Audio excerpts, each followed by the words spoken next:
The one thing that impresses me every time I go into the sea, and it should impress everyone, is the abundance of life. The ocean is not just rocks and water. From the surface, it looks pretty much the same everywhere you go. Sometimes it's a little bluer or greener or grayer than others, but most people, I think, have the impression that it's all about water, and water, of course, is the key to life. It's the single non-negotiable thing that life requires. But because most of Earth's water is ocean, you kind of expect that's where most of life will be, and that's the fact. That is the way it is. Dive into the ocean, there's life all the way down. It's like diving into the history of life on Earth to look around when you're in the sea, because you see not just our fellow vertebrates, although there are plenty of them, the fish. In some cases you have lucky encounters with whales or dolphins. You might see turtles, fellow vertebrates. You might even see, if you're in the Galapagos Islands, iguanas, fellow vertebrates. But the great sweep of life is mostly not about vertebrates.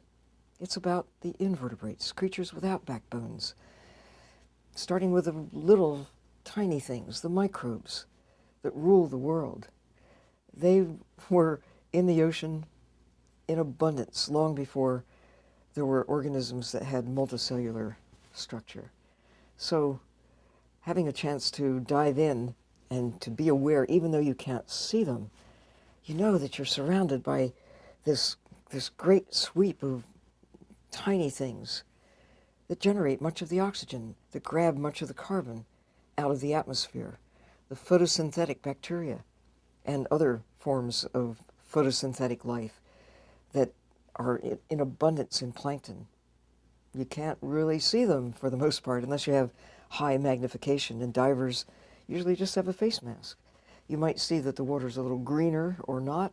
Sometimes you can actually see little particles, but those are relatively large compared to the really tiny things that even with a closest look you can deliver with your eyes, you really can't see the bacteria that are there in great abundance. And in just a cup of water, you may have millions of bacteria.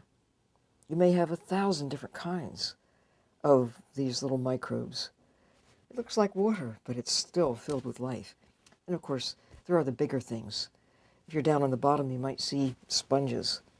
They've been around for hundreds of millions of years. 400, 500 million years. You might see starfish. They're ancient citizens too, that go back 500 million years. You might see jellyfish pulsing by. Think about 500 million years, 500 million years. Then you see some other creatures that have taken a little longer to form in terms of looking at the history of life on Earth. Horseshoe crabs have a history that goes back perhaps as much as 400 million years. But other arthropods, creatures that have jointed legs, crabs, horseshoe crabs aren't true crabs. They're more closely related to spiders and scorpions, even though they're out there in the ocean. But crabs and shrimp and the little copepods that feed on the algae, the photosynthetic things that form the basis of much of the great food chains, food webs in the ocean.